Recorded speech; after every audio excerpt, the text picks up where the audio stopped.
Welcome to the Viewer's View, and we're your hosts, Diamond and Silk, and this is this week's Table Talk. All right. So, Silk, run it down to us, girl. Tell us everything juicy that happened on this week. Well, first things first, we want to start with Benghazi and Hillary Clinton. Hill. Oh, Hillary. What did Hillary Rotham Clinton do? Oh, I'm sorry. I'm calling her Rotham. It's Rodham Clinton do. What happened with her? Well, basically, she's in the news this week, basically in front of a hearing, answering questions about what happened in Benghazi. Now, I looked at the hearings. Yeah. Okay, I looked at the hearings.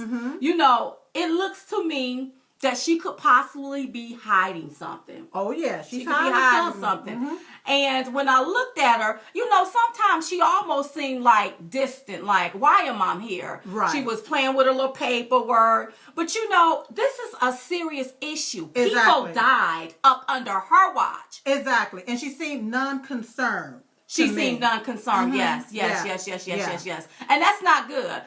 When you are the leader of something and people get attacked and it's up under your watch, you're responsible for that. You're responsible. But what I can't understand is there was several different requests that was sent in for security protection that was sent in to her office for this, okay? However, she claims that she didn't see none of it. Well, how in the hell she didn't see that, but she can see that she can be the leader? Oh. But you couldn't see this. See, the buck stops with you. And it's just like if you're running a business, okay? If you're running a business and you delegate stuff to different people, that's right. The buck still stop with the head. Yeah. You got to know what's going on with the different You sectors. got to know what you're delegating. You got to know what you're delegating. Duh. So it's an excuse. It's no excuse for her not to have read emails that said that these people needed more security. Exactly. And this is what I'm afraid of. Wow. If she couldn't keep those people safe, how can she keep us safe, the American people? Right. How will she be able to run this big country and make sure we're safe? Exactly. Because, you know, under her watch, she wants to keep the border unsecure where people just rolling up in here. Yes. So how will things be safe? And then it went a little further where she had mentioned that there wasn't enough money for security to send protection for these folks. You know, I am tired of them talking about it's not enough money. Yeah. We don't have enough money to secure our people, but we have $150 billion to send across the border to Iran. Girl. We don't have enough money to secure our people, Yeah. but we have enough money to give people handouts in this country Exactly. and put us in a almost $19 trillion deficit. But let me tell you where she tricked her own self up Where at. she tricked herself Well, up she at. claimed she didn't know anything about that they needed protection. But she turned around and said that they didn't have enough money to send over there for protection. Oh, that's the lie. She done got caught up in a lie. They didn't even realize that she done got caught up in the lie. Because why is she looking to see how much money they have for security if she didn't know nothing about it? Duh. Uh-oh.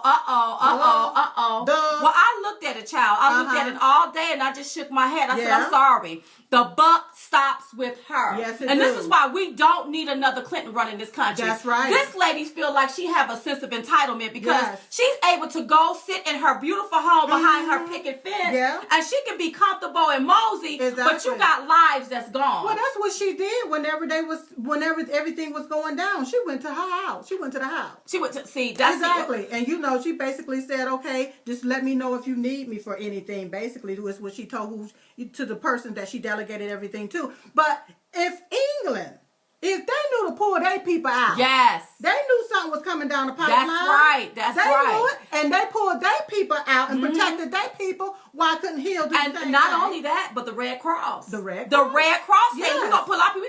We can't help none of these people. We're pulling up out of here. Exactly. And see, people, this is what I'm saying. They don't have instinct and they don't have vision. They can't see when something about to stab them in the eye until your eye is gone and it's hanging out of your socket. Exactly. And then now here they come. Like, well, I didn't know. I didn't know. And so you can't. You won't be able to do that. And that's why we don't need another Clinton running this country because they don't have vision. They don't have instinct, unlike Donald Trump. Now he had instinct because did you know in one of his books he almost basically said, listen, we're gonna get attacked. And he basically told who gonna attack us. Bin Laden. Clinton. Yep. And these people didn't even see that, hey, back in those days, that's right, Donald Trump had vision to see this here. Yes, but you had people like Jeb Bush. Yeah. His brother kept us safe. Yeah. I'm sorry, Jeb. Yeah. 9/11 happened on your brother's watch. That's where it happened. It happened on your brother's watch. And he needs to be responsible because at the time he was the commander-in-chief. He was the commander-in-chief. Yeah, and the buck stops with the leader, baby. That's right. Because if something happened here in the house, that's right. If I have a leak in the house, I can't call the people that built this house and say it's your fault. It's my fault for not keeping that roof fixed that the leak won't happen in the first place. You can't blame Silk for that now. I can't blame you, Silk. No, you can't blame Silk. I can't blame you. No, and I can't. So people got to stop trying to place blame. Exactly. The buck stopped with Hillary Clinton, just like the buck stopped with President George when he was president, George Walter Bush. That's right. And Jeb Bush wanted to get upset about it this week. He kept the feud going a little bit. I mean, you know, I ain't trying to offend nobody, but I'm just trying to be truthful. He reminds me of a little gnat that just won't go away. You know, when them gnats that just keep coming. I mean, you know, that's exactly who he reminds me of. He's doing everything he can to stay in the news. And I think he's riding off the coattail of Donald Trump words just to try to stay somewhere in the news and stay relevant. He want to stay relevant. Mm-hmm. Well, what he don't realize is he's irrelevant. That's right. Because we don't need another Bush or another Clinton running anything. These people have dynasties. Exactly. They built their brands, okay? And now what they trying to do is get power again. Right. They family we've already experienced a Clinton. Exactly. Where he outsourced our jobs. Yeah. And up under his watch, he signed a crime bill that sent thousands upon thousands of men and women to prison. Yes. And they're still locked up today. Yes. When we look at the Bushes, you can see everything that happened up under a Bush watch. Exactly. We had Iraq, we had no business being in there. Yes. 9/11 happened up under his watch. Right. And a host of other things that happened up under their watch. So we don't need another Clinton or another Bush running this show around here. We don't. You know, Bush, you got him saying that Donald Trump is acting like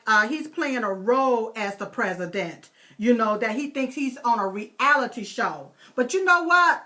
I feel that it's time for us to open up our eyes and look at the fact that Donald Trump is the realest candidate that's running for president right now. And he's he's letting us see things from a reality point of view. Exactly. He's breaking it down. This is what it is. That's what it is, y'all. This is what it is. This is what you all need to know. He's scared, though. He's scared. He's scared, though. He's scared those people. And he's opening up the American people's mind and eyes to the trickery. To the trickery that's going on. That's right. And if you look right now in Iowa, they're all of a sudden saying that Ben Carson is leading. Now, what I can't understand is, how is it that 1 minute, Donald Trump is leading nationally. Everywhere. And he's leading nationally, you are everywhere. And that's still true. Yes. And then all of a sudden in this one state, all of a sudden, Ben Carson is surging. No. I think this is pure trickery from some people in the GOP. I really do. It's part of the campaign to attack Donald Trump. That's what it is.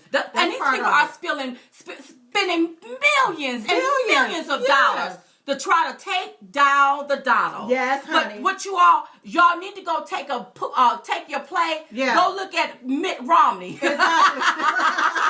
Take a page out of his playbook that say don't do this. Because look at all the money he spent. Yes. Money couldn't even buy the election. That's right. You know? But you know, I wonder what 5 people did they poll in Iowa.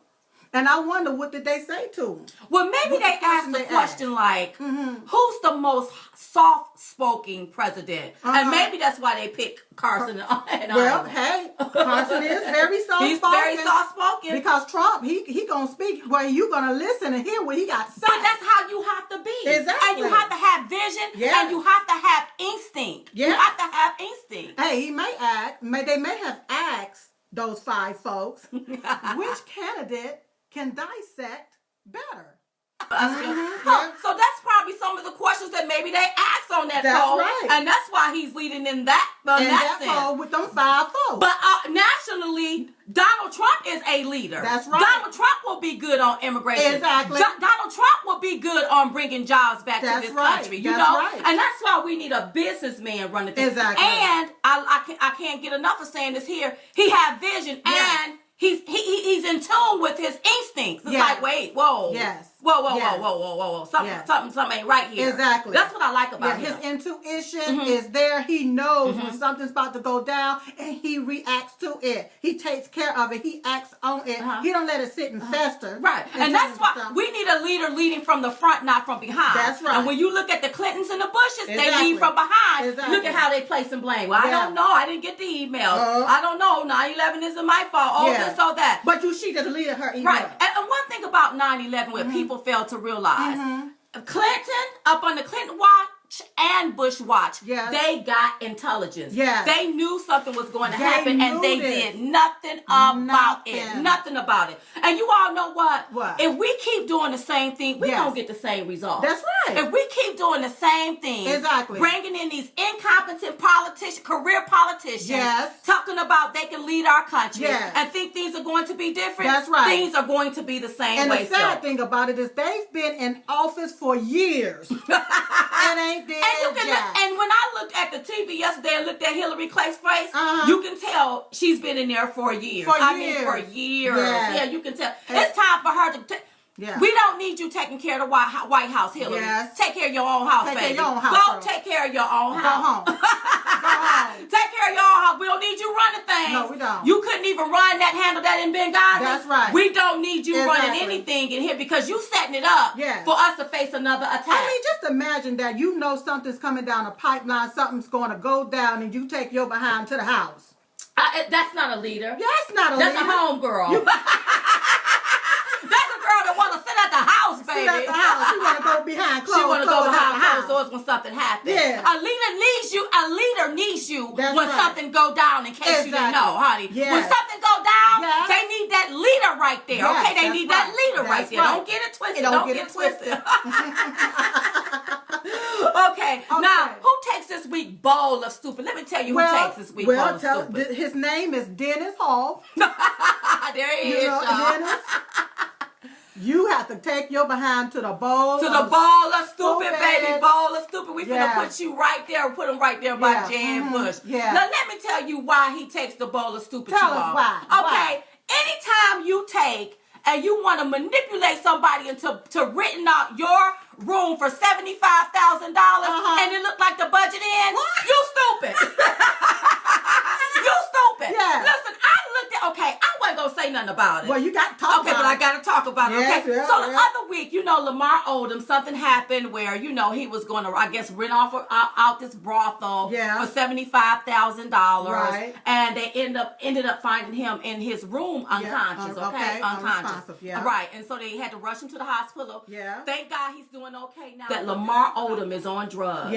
Then why would you even take his $75,000? I think that this man manipulated him into spending $75,000 on a room that looked like the budget in. Yes. Did you see the room? You should have seen the room. What was he getting for $75,000? I could have cooked you a good old pot of collard greens or something like that. Maybe a big old nice sweet potato pie. Yes, honey. But you gonna give $75,000? I wouldn't have listen, I would not have bought no room for no $75,000. And I saw the ranch.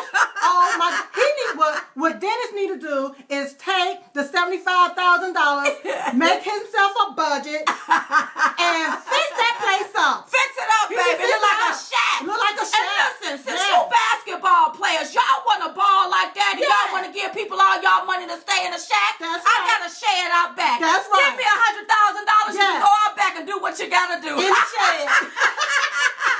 Listen, y'all, don't forget to hit us up on Facebook. Follow us on Twitter. We just started really tweeting ourselves. It is so fun tweeting you all. And listen, email us your questions. You can do it at diamondandsilk@gmail.com. That's right. Diamondandsilk@gmail.com. Okay, and hit us up on our website, diamondandsilk.com. You all. And one more thing. Go ahead. Girl, we on Instagram. So that means that when we're out and about, and if we take a picture, we can load it to Instagram, y'all. So I'm telling you, all of this technology and this social media is so fun. It's wonderful. Are you having fun? I'm having fun. Hey, I hope y'all still stopping for Trump. That's right. That's right. Stop for Trump, and remember, send us your comments. Yeah. Any questions you want to ask us, send them, and we're going to start doing this here. Our weekly table talk right here at the Viewers View. Yeah. You all listen. And let us know who you think should go into the bowl of stupid. That's right. If somebody need to go into that bowl, you let us know. Let us know. And listen, we wouldn't talk about this. No. We would never talk about it. But baby, we got to talk about it because it's been on the TV all day long. All on our TV, baby. And that's why we talk about it. Right. And that's why we talk about it with you. That's right. Hey, y'all have a great day, okay?